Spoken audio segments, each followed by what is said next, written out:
pseudo-communitarian. I need to be a sheep too, poets. The infidel atheist, God is incompetent for not raising me up, poets. The inferiority without complexity, don't bring my family into this, poets. The yes, since you're buying, I'd love another little gallon of wine, poets. The how dare you read poems in foreign languages, poets. The I'm going to scream if you don't agree with me 110%, poets. The morally superior, I hate white sugar and love all infinitely sensitive dead Indian poets. Yeah, I can't be bothered to brush my own teeth, but I'm hell-bent on saving the whole rotten world, poets. The proof of my Buddhism is my radiant anger, come murderous lust, poets. The I hate life, but you'll never drive me to suicide, poets. The I only eat peacock egg omelet, poets. The everything is sublime here in Mommy's cozy little garden, poets.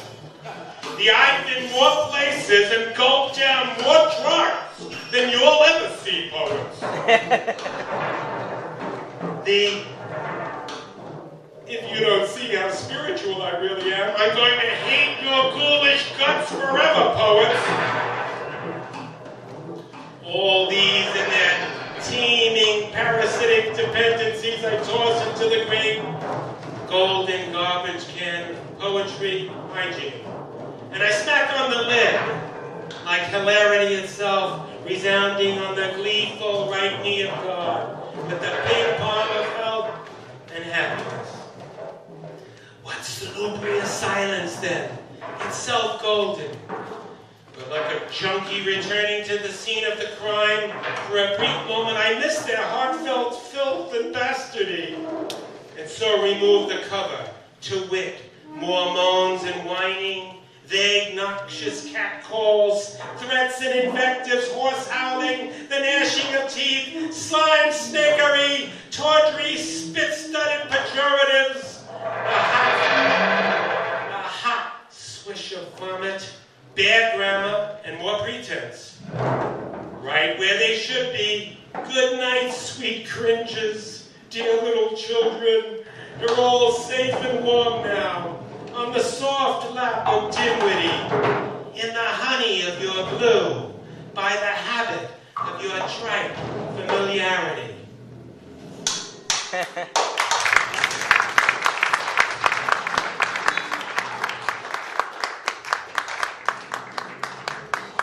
It used to hurt me. How it used to hurt me. It used to hurt me. How it used to hurt me to see the zombies and demons tweak on by. To stand there and witness, just like a tree is rooted in light, involuntarily, this public spectacle of strife, willful, stupid independence. How it used to hurt me to see them leap at the bars of their invisible cages. Vacuums in action, lipless suction, impatient to be the very thing they hate.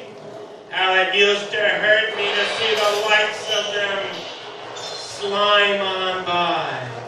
But these days now, I just laugh in their faces and say, isn't it great to be dead already? Or, it's a beautiful day for some useless suffering.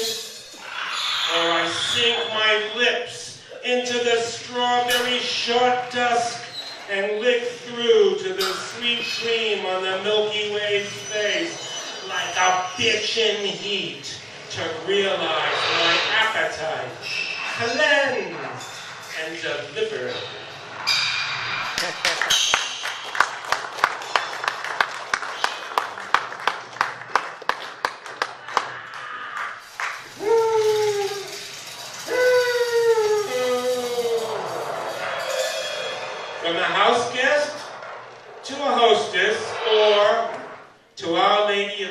mosquitoes.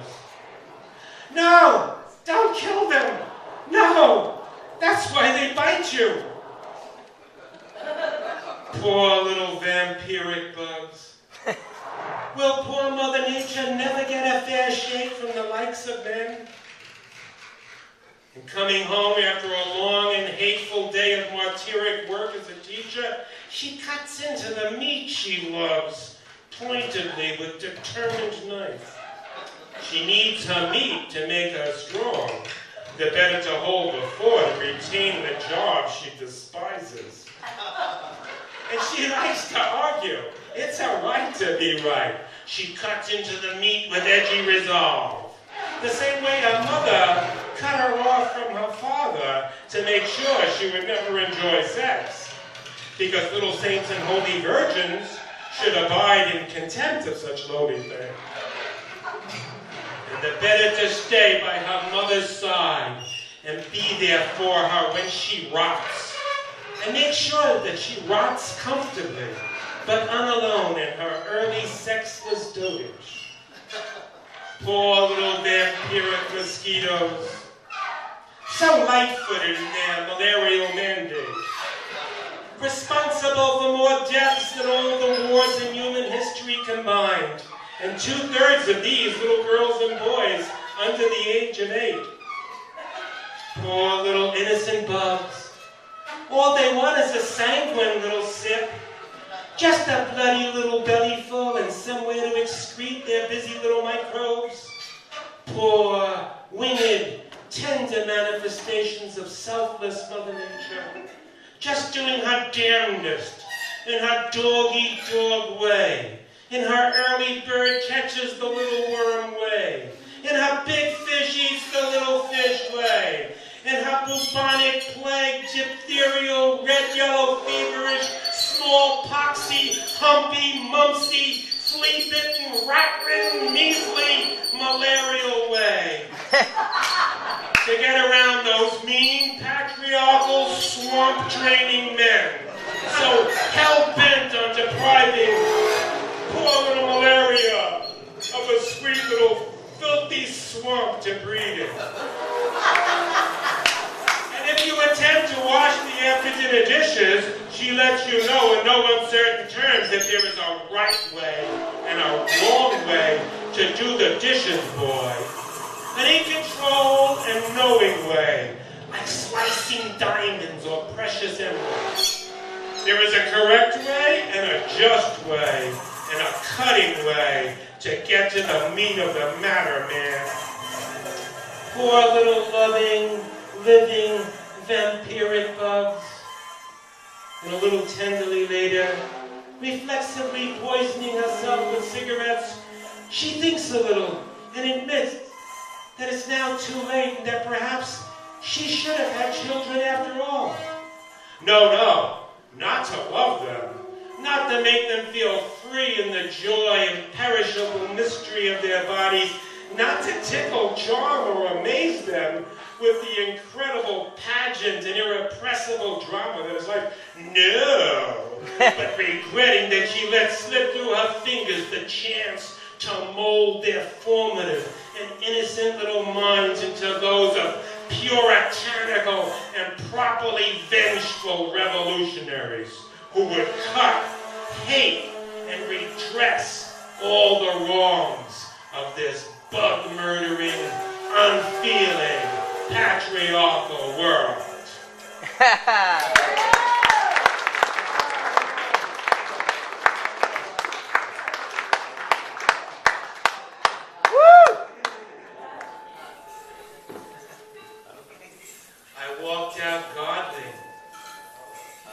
I walked out godly, limping over the old clouds and into the wide world alone again, clothed in my own nakedness, vulnerably strong.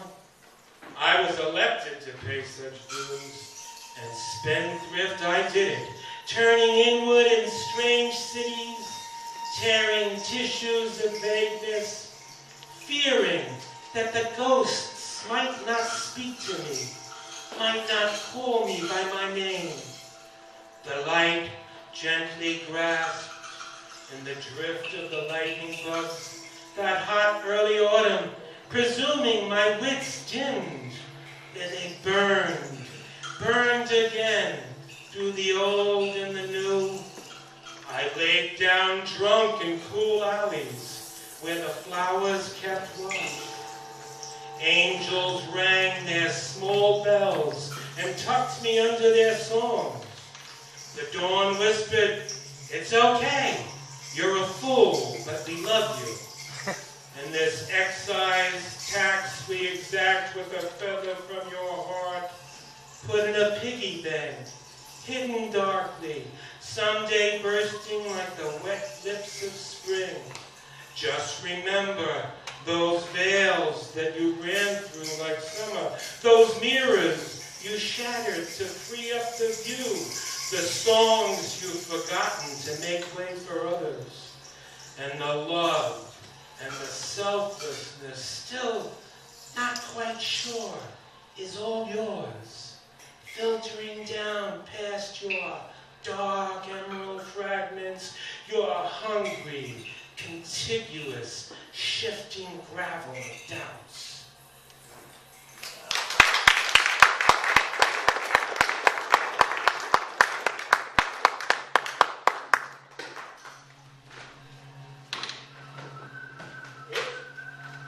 Now we're back. This is called Baby-Faced Tantra in the Land of the Dangerous Angels. In other words, LSD. All I could think, their music is making me weaker. And the paintings I love floating over the curve of their eyes. And their lips were half open in invitation. What I took for their flattery was eating my flesh. Baby-faced Tantra, where were you, they say, and their eyes are forever streaming away, and their drooling drifts off, dropping opaline notes. If you tell on us, when you get back to your world, tell them we are nothing, if not honest, if not honest, if not honest. And they giggle. Oh, rack of unwillfulness, I pushed the jewels aside to make room for my flesh and confess I was necessarily weak. "I want to lick your heart," she said. "I could lick a heart like that for a week." They say, "Over here. Oh, you're looking so hard." "Relax," they say. "Let us show you our treasures. Amuse yourself in history, that sack of faces in the corner." They say, "We are making a funny museum from your confusion. You've yet to see the cathedrals we caught in your tears. We are going to make you anxious for more, and you will have to dance for us." They pout. You ignore us. And their indifference is something that is not to be seen or felt or heard or smelt or touched or tasted or kissed or known or anything. They say, "Now this is serious business," and the wealth of the walls was singing them. They say, "We publish everything you've yet to write. Right now it's on the waves." They say, "Go ahead, moan." And I moan, and my voice is a small fist soaked in golden indebtedness. They say, "Every time you think grape, the wine trickles in the secret places. And it's going to be a long, hot summer, so think hard and squeeze those grapes." This, and it becomes me to serve them, to rub their feet. They say, "Where haven't you been yet? Go, bring us the spices from that beautiful land. And don't forget the snakes, the poisonous ones. Bring us the snakes." And their tongues seethe over their ruby lips and lick at the open air. They say, "You see, it's beautiful. You can scream. Scream. We're writing an opera." They say, "Here." And I look look at a world that is all and only contradictions, riding around like the wind. They say, no, come on, man, come on. Tell us something really sad. We dare you. Then they show me their pet waterfall of civilizations. They say, look, these wounds, jewelry, we wear them for those who feel nothing. You know there's a danger and people must know, and indeed I can hear them growling. They say there, no, here, ah, there. They say your fatality is to forget everything but us. They say, you're too happy. May we give some away to the needy? We want what you have stolen. You have stolen it for us. They say, you haven't got it till you can give it away, and we want more. They say, no, no, no, don't put us down. They say, we are playing with you, and you'd better learn to enjoy it. They say, we are lost. Now lose yourself.